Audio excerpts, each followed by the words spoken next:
It's no secret that Valorians love to gamble. For better or worse, gambling addiction has become as much a part of the country's national identity as magic, revolutions, and baked surf on casserole. Even though the Favorites nominally outlawed the practice, illegal gambling dens like those in Hundekopf flourished around the turn of the century. And it is because of that national love of gambling that Maxime Moretz was able to make his fortune.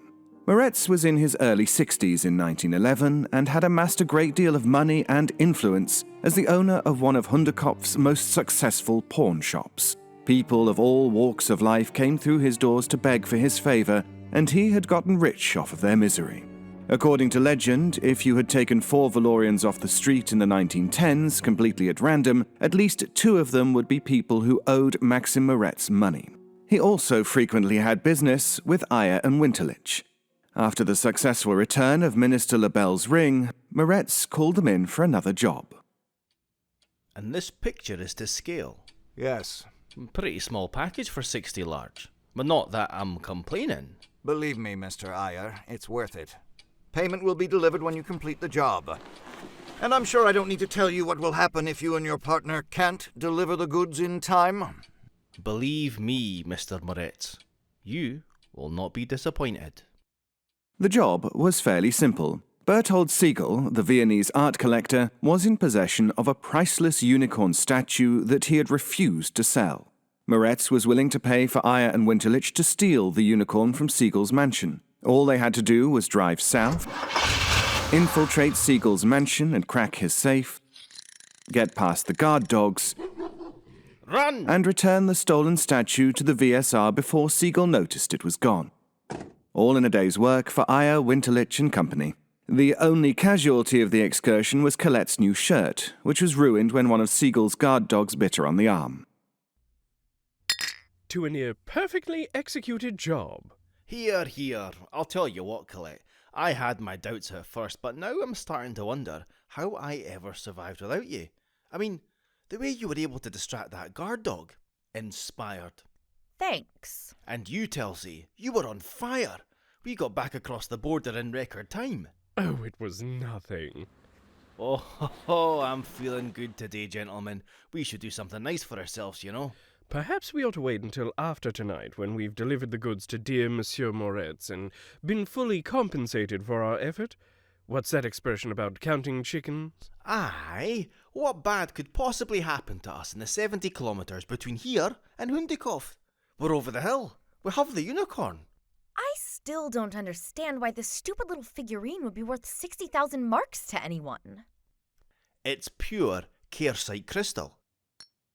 Similar composition to the Kingmaker and unlike any diamond on Earth. Eisen returned the unicorn to the cloth he'd wrapped it in earlier and, without thinking, put it into his pocket. All right, Telsey. Why don't you take us home? At your service, as always.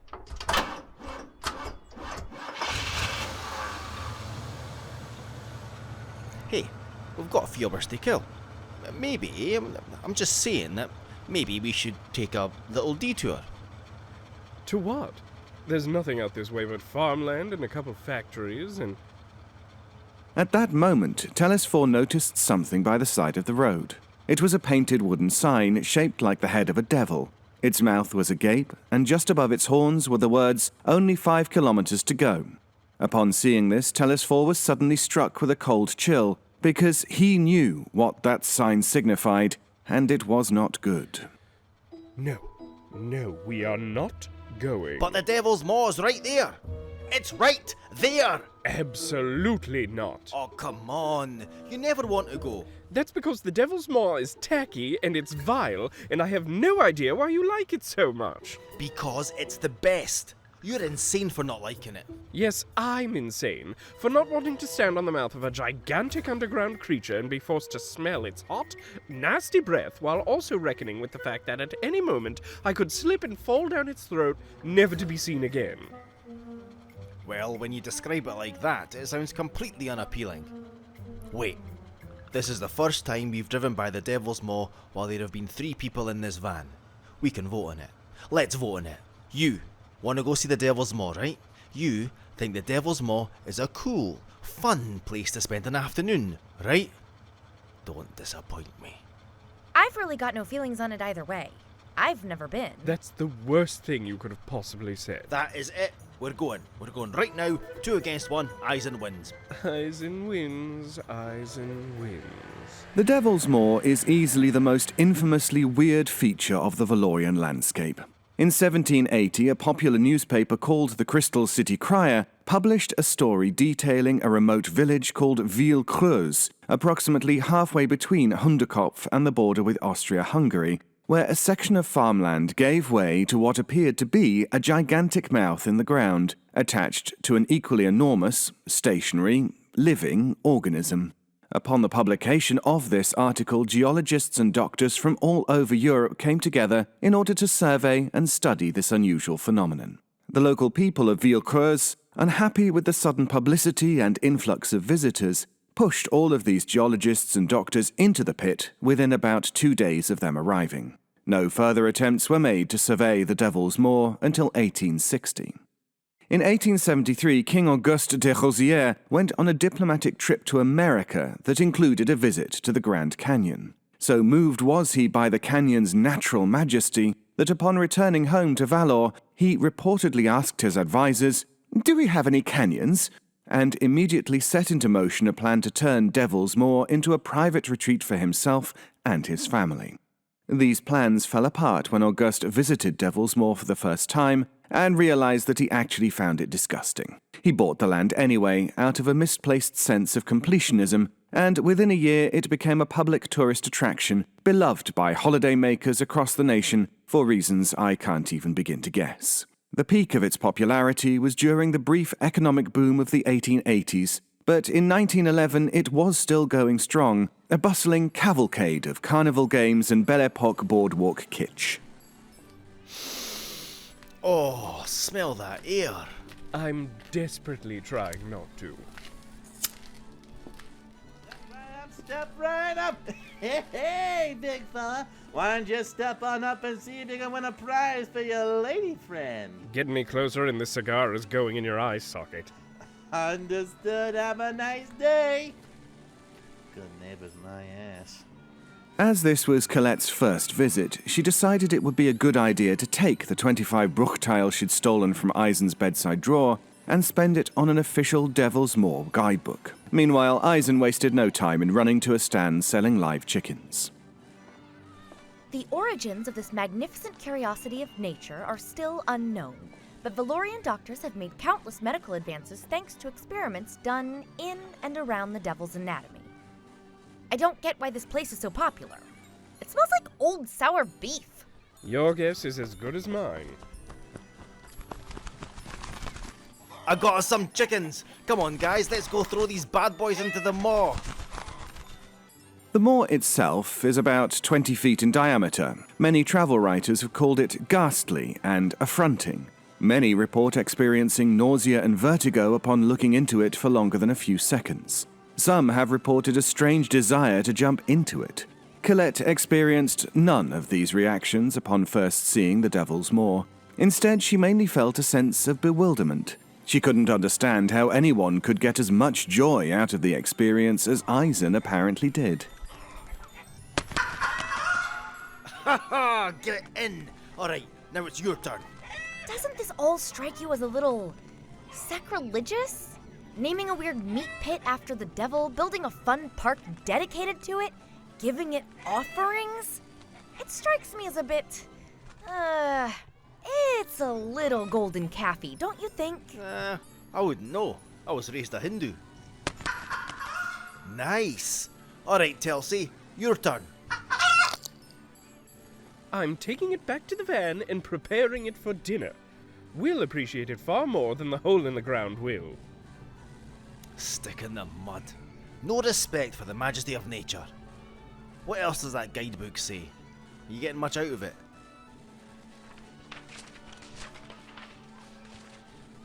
The bravest of visitors may choose to descend into the throat for an unforgettable sight. Should you encounter any difficulties on your visit to Devil's Maw, our courteous park keepers are all trained in fleshcraft in order to better maintain the health of both the maw and its visitors. Eisen! The staff here are fleshcraft! Aye, but I guarantee you they're all been novices. As much as I would love to deliver 2 pieces of priceless Caresite crystal to our client later tonight, you're not going to get people here that can do much more than mend a broken bone.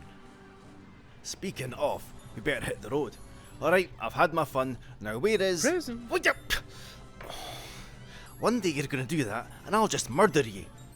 Oh, you brought that camera. Telesphore set up the tripod, and the 3 of them all crowded together for a snapshot. In the resulting photo, Eisen looks overjoyed, Colette looks slightly uncomfortable, and Telesphore looks like he'd rather be anywhere else on Earth. The moor is barely visible in the photo, but if you look carefully at the lower right-hand corner, you can just make out the shape of Maxim Moretz's crystal unicorn slipping out of Eisen's coat pocket and falling through a gap in the railing. Shit! What? What happened? The unicorn! It's back in the van, like we ought to be. No, it isn't. I put it in my pocket and I must have forgotten to take it out before we got out. Why on earth did you put it in your pocket? It doesn't matter, alright? What matters is that I just fed it to the big hole in the ground. In a moment of blind panic, Eisen started climbing the fence with intent to jump. It's likely he would have if a member of park staff, one Daphne Lights, hadn't been walking past at the time. Daphne, like all Devil's Moor park keepers, was trained in basic fleshcraft. Her abilities were nothing spectacular, but she had enough command over living flesh to mend minor injuries and, if need be, lift unruly patrons like Eisen away from the edge of the moor from a great distance. Sir? Sir? You're not allowed to... Sir, please refrain from climbing the railing. It's very dangerous and against safety regulations. Listen to me, lady. I just dropped something worth 60,000 marks into that pit. I have to get down there. Well, I'm really very sorry. Perhaps we can send someone down for it and have it posted to you? No time. The man I promised that merchandise to is meeting me in Hundikoff in 3 hours, and if I show up empty-handed, he will make sure that I end this day with several fewer body parts than I woke up with. So if you don't let me... Daphne also knew a spell that let her close a person's windpipe. That one was not only handy for dealing with unruly patrons, but also very useful in fending off the overly forward gentleman who regularly tried to talk to her on her morning bus commute. Once again, I'm very sorry, sir, but it's the best we can do. The scene threatened to quickly devolve into chaos. Eisen was flailing around, gasping for air like a dying fish. Telesphore, seeing his partner in distress, instinctively went for a small revolver he kept in his jacket. Seeing this unfold, Colette quickly stepped in to defuse the situation. Who do I talk to if I want tickets for the Descent experience? Oh, of course. Tickets are over by the Ferris wheel. Fantastic! We'll all 3 of us go down there and look for the package ourselves. Sorry for troubling you. My pleasure. If you run into any problems, feel free to ask for me. My name's Daphne. In the early days of the park's existence, the Descent experience lived up to its name much more. It was both a real descent and a genuine experience. The metal staircase implanted in the walls of the throat went all the way down to the crop, where it was possible to look down and see into the stomach. However, the staircase was significantly shortened after a number of incidents which occurred in the mid-1890s. Despite the truncation of the path, the ticket price was not lowered. It still cost 2 marks and 65 Bruchtile. Alright, if we can get down to the bottom of the stairwell, and I can get eyes on the package, I should be able to bring it closer. Can you do that? Aye. I know a couple of crystal spells. I'm better with glass, but crystal's close enough. And if it's out of range? Oh, it can't have fallen far. It's small, so I don't think the devil's even able to feel it. Eisen rushed ahead and pushed a young couple out of the way in order to use their binoculars. Right, you, out the way. Excuse me. Thank you. Keep your eyes peeled. Colette dutifully helped Eisen look. Meanwhile, Telesphore smoked another cigar to banish the smell, and desperately tried not to touch anything. As Colette looked around, she caught sight of a glint of crystal, and there it was. There! There it is! Eisen left the binoculars My apologies, sir, madam. As you were. and went to join Colette. Nicely done. Tell, she's spotted it. Hurrah! Alright, you wee shit. Come to Papa. He extended his hand, fingers splayed and concentrated. Across the throat, the unicorn started to move. Just a little further. However, as Eisen had said, he was much less familiar with crystal than he was glass or metal. Okay. Almost. Oh no, my moustache went into my mouth. Oh no. No. No, no, no. Even the smallest distraction could throw him off. Oh, for fuck's sake, you wee bastard! Alright, this is okay. We just need to get down into the guts and get it back. You're kidding. I don't think you actually understand how much is riding on us delivering this stupid little unicorn to Elsie. Is 60 grand really worth being digested alive? Compared to what Max and Moretz could do to us if we show up empty-handed. Aye, but we can't do this alone. We need a local guide for our expedition. You know, somebody who knows the devil back to front. Somebody who knows fleshcraft. Devil's Maw postcards? Sir, postcards? Hello, Daphne. I'm a friend of the man you pulled off the railing earlier. No need to make a scene, just come with me. I'm really sorry to be doing this, darling, but it's life or death, and we need someone of your particular talents. Do you think you can do that for me? Uh-huh. Thank you. Come with me.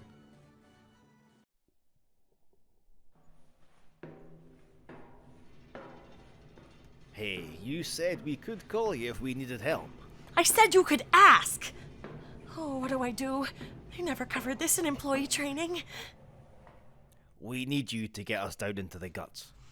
Sir, I already told you, if you need to retrieve something from the stomach, we can retrieve it and send it to you via post. Daphne, sweetheart, I only have 3 hours to do this. Otherwise, a man named Max Moretz is going to terraform my ribcage with a meat tenderizer. What you want me to do would be quite a severe safety hazard. Forgive me for not caring. You're a flesh crafter, I'm an artificer, and if we work together, we'll be in and out in no time. Trust me. Now, can you make us a path down? Well, Telesphore, who wanted to spend as little time in this place as possible, decided to forego diplomacy entirely. He picked up Daphne and dangled her over the edge of the platform. How about now? Hey, whoa, alright, dial it back, big guy. I appreciate the enthusiasm, but come on, we need her alive. Maybe we can offer her payment. What? No, we've nearly lost 60k, plus what we paid for the tickets to get down here, plus she said we could call her if we needed help. It's all part of the job description, isn't it, Daphs? you keep saying that, but you're grossly misunderstanding what I meant. Telesphore held her over the ledge again. All right. With an intense focus, Daphne started to shift the topology of their surroundings, summoning up a makeshift staircase of bones and fleshy protrusions from the throat wall. Oh, very nice work. Ladies first. You know, I've kinda always wanted to do this. I'm not surprised, but I'm still disappointed. So what's your business with those 2 mental cases? They saved my life once, and because of circumstances beyond my control, I couldn't go home. So now I live and work with them. They really don't seem like the heroic type. They aren't, generally, but they're not horrible. Not all the time. So, hypothetically, if someone needed to undo a fusion transmutation spell... I don't know what that is. Oh. Could you do my arm up? A dog bit me earlier, and I think it might be infected. Yeah, I can fix that. Thank you. While the 2 women continued with trepidation, and Telesphore desperately tried to keep himself from fainting out of sheer disgust, Eisen seemed unfazed. To light their way, he had a halogen bulb in one hand, which he had liberated from the wall, and kept lit with a bit of applied artificery. Oh, you love this, don't you? A little bit. You know, when I was a kid, the stairs used to come all the way down the throat. I remember doing basically this exact walk with my mother, and her using it to teach me medical terminology. I don't want to speak ill of the dead, but was she okay? All right, we're gonna have to jump through the sphincter into the crop. The soft tissue will cushion our fall, but we all have to jump at the same time. Right. Got it. Please never say sphincter again. 1, 2, 3. The four of them leapt into the depths, leaving the surface world behind as they went down the throat through the opening. They landed on a patch of spongy tissue, surrounded by a few still living chickens. Everyone alive? Yes. Yes. Regrettably. Tell, stop being a baby. I lost my hat. What's that glowing blue thing in your hair? Oh, nothing. Alright, keep an eye out for a crystal unicorn. By the dim blue light, the four of them searched. It was Daphne who first spotted the reflective glint of crystal among their slimy surroundings. Oi, you got it? Yeah. Great, hand it over. Daphne picked up the unicorn, but she did not hand it over. Instead, she raised her hand and called down a vein from the inner wall. It wrapped around her waist and pulled her upwards like a bucket out of a well. You wee traitor! Eisen jumped to try and grab her by the ankles, but it was no use. Daphne repeated the spell multiple times, being passed from vein to vein. In this manner, she made her escape, essentially leaving Aya, Winterlich and company for dead. You get back down here! Daphne, come on. You fixed my arm. We bonded. Sorry, I really am, but let's not forget that you threatened my life. It's you or me. Sorry. Alright, we no longer have to worry about the crystal unicorn. Our focus is survival. We'll shake Daphne down for it when we get out of here. I thought you said you'd rather be digested alive than face Moretz empty-handed. Yes, but ideally I'll be doing neither. No giving up! Get up and make yourself useful. Upon getting up, Telesphore was made aware of a slight residue on his clothing. I'm going to burn this suit if we survive. Yes, I know you're disgusted. Get over it. Of course I'm disgusted. The smell is even worse in here. He went to get out another cigar, but Colette stopped him. Don't you dare light up in here. The gas composition is different to regular air. You could light us all up. Listen to her. Colette, you've been reading that guidebook, so you're our new navigator. Right. So, right now, we are in the crop, which is sort of like a little storage area just above the stomach. The obvious way out would be the way we came in. The walls are too smooth to climb. Okay, well, that's our only option aside from going down further. Let me see that. Eisen snatched the book from her and started flipping through it. On one page, he stopped to examine the illustration. It was of a surveyor, climbing down into the crop using the same kind of cleats that one might use to scale an ice wall. Eisen looked from the illustration to a scattered bunch of bones on the floor beneath him. He picked one bone up, weighed it in his hand, and realized that he had an idea. I have an idea. Using his pocket knife, Eisen started to whittle what appeared to be a cow's femur to a sharp point. Collect up as many of those bones as you can, and find whatever you can that can be used for tying. We are climbing this baby. Over the next few minutes, the trio created a variety of spikes to use for climbing, and with a generous donation of Colette's hair, What was that? Nothing. they were able to tie them to their shoes. It was a slow climb, but it was better than nothing. So they really don't know what this thing is. Nope. But there are a few leading theories. It could be from the center of the Earth. Some people think it might have used to be a person. No kidding. Yeah, some historians think it might have been a flesh spell gone wrong, that the mage then buried in shame. Or maybe it's some ancient torture they only used once. Eisen, who was at the front of the convoy, looked up and saw where they were. They would have to climb upside down at a roughly right angle in order to reach the exit. Alright, this isn't going to work. We can't get out from here. There's an opening up there. That should give us a shortcut to the lungs. I'll climb in first. What do you think it is? I always figured it was another abomination from the care site. Maybe there's a portal underground and this thing's stuck in it.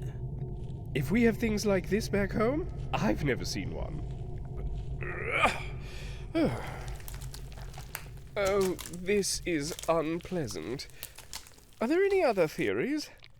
It could just be hell. I'm inclined to believe that. They made it to the other side of the tube, and when they did, they found themselves in the lungs.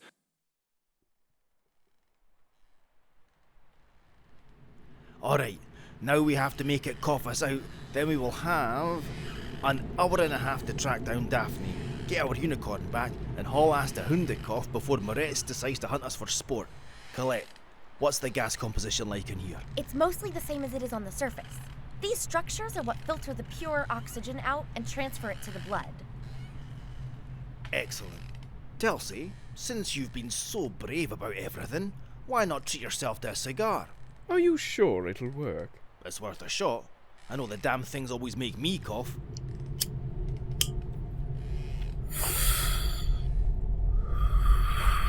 Oh, it's working. But it's important that you irritate the tissue without actually damaging it, because any damage done to the body will incur the wrath of the immune system. We're close.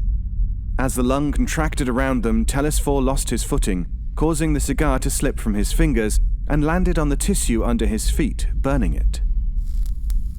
What did I just say? I didn't intend to do that. He scrambled to pick it up, but it was too late. The devil had been wounded, and as happens when any of us are wounded, its immune system had been triggered. But whereas a human being's immune system is made up of white blood cells, the devil's immune system was made up of slithering beasts. Each one was about the size of a cat, colorless, covered in thousands of filaments and antennae. They came out of every crevice and hollow in the surrounding flesh, and they were visibly unhappy about the intrusion. Sensing the source of the injury, they began swarming Telesphore, who only barely managed to get away before being covered in them.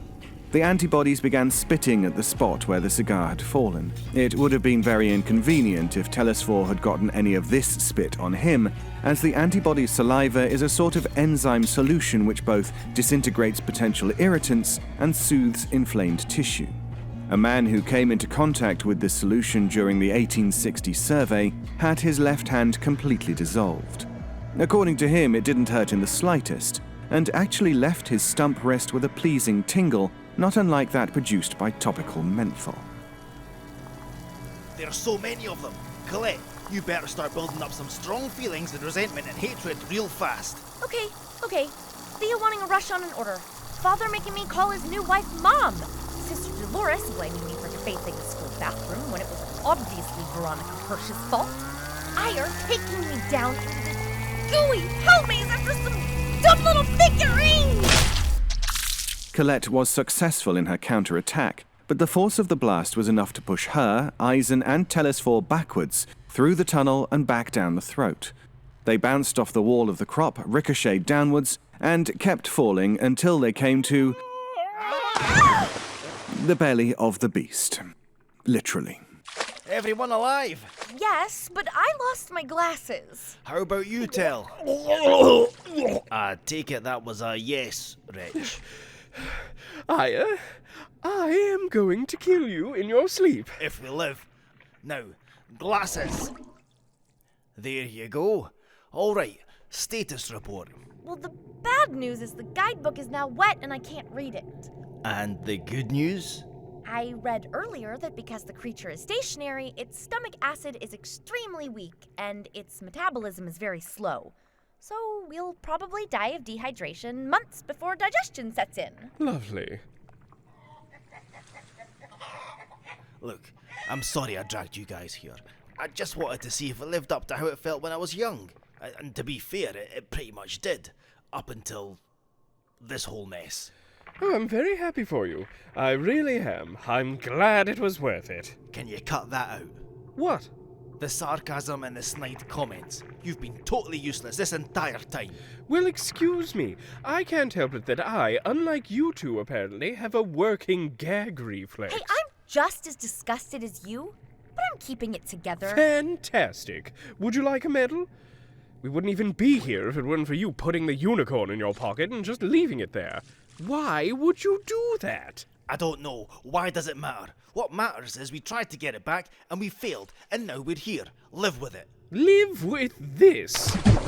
Telesphore had given up on trying to stay clean or composed at this point, and now was chiefly focused on trying to drown Eisen. But as Eisen was repeatedly dunked in the viscous liquid, and he found himself having difficulty breathing for the second time that day, he noticed shapes under the surface. From what he could tell, they were too regular to be organic. This gave him another idea. Tell, stop, Tell! Winterlich, let go! Let me, I can get us out of here! You better not have just said that to get me to stop. No, I'm serious. There's stuff in here. Some of it might be metal. Really? Oh, give me a second, let me just confirm. Oh.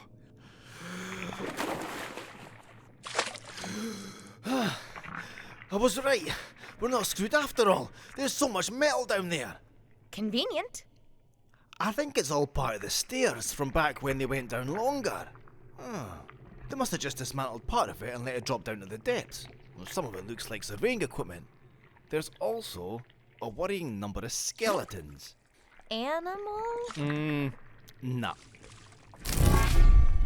The pieces were rusty and degraded, but it was still forged metal, and thus still within the artificer's purview.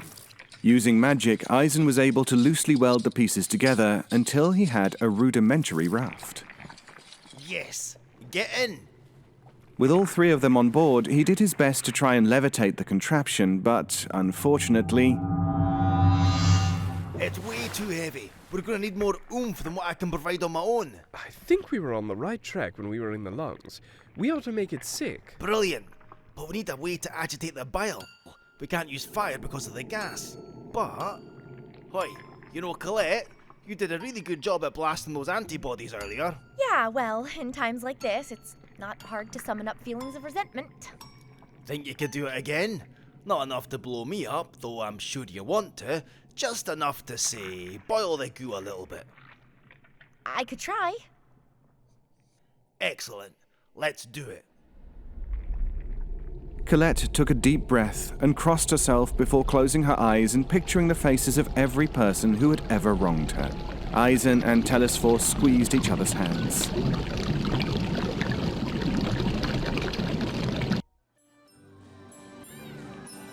Meanwhile, on the surface, business continued as usual.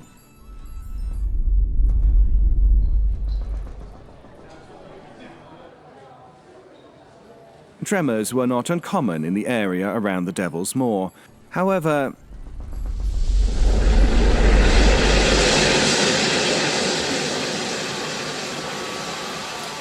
there had never been a full-on eruption in the recorded history of the park. Other patrons were too busy running for cover to notice Aya, Winterlich, and Guys shooting out of the moor in a ramshackle boat, falling 30 feet, and crashing through the roof of the chicken stand.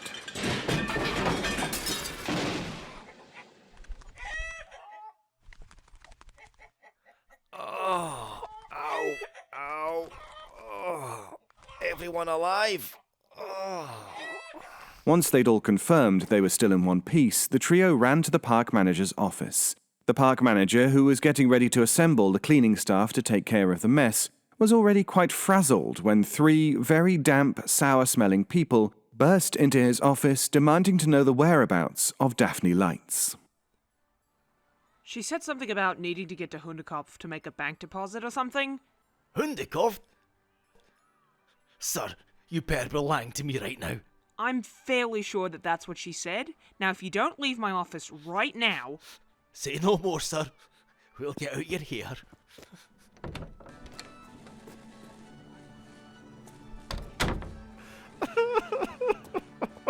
There. It's out of our hands, darling.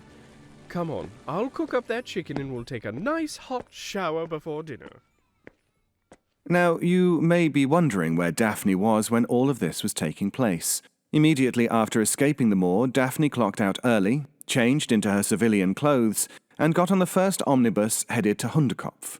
With a quick visit to a local inn, she was able to get directions to Maxim Moretz's pawn shop. Moretz was initially skeptical of her and ordered his assistant to toss her out, but after she used her windpipe trick on him, Moretz agreed to hear her out. After a lengthy discussion, he agreed to give her the full 60,000 marks. Pleasure doing business with you, Herr Moretz. And you, mademoiselle.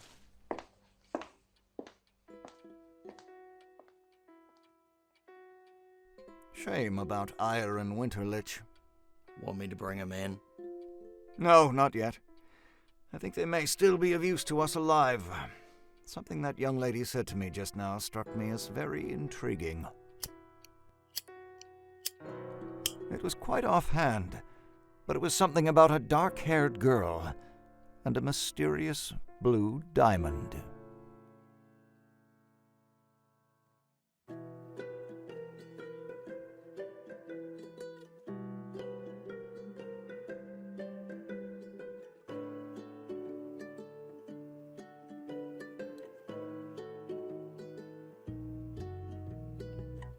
This episode of the Kingmaker Histories was written and audio engineered by Meg Malloy-Tootin, with executive production by Henry Galley. Thanks to Trevor Roberts for providing the inspiration. Our music comes courtesy of Vivek Abhishek. This episode featured, in order of appearance, David Alt as the historian, Graham Rowett as Moretz, Takai Nazir as Eisen, Blythe Renee as Colette, Josh Rubino as Talusfor, and Addison Peacock as Daphne, with additional voices by Jamie Douglas, Meg Malloy-Tootin, and Henry Galley. If you're interested in supporting the show, please follow Kingmaker Pod on Tumblr, Twitter, and Instagram, or search for The Kingmaker Histories on Facebook and Patreon. Thank you for listening, and we'll see you after a brief holiday hiatus, returning on January 7th.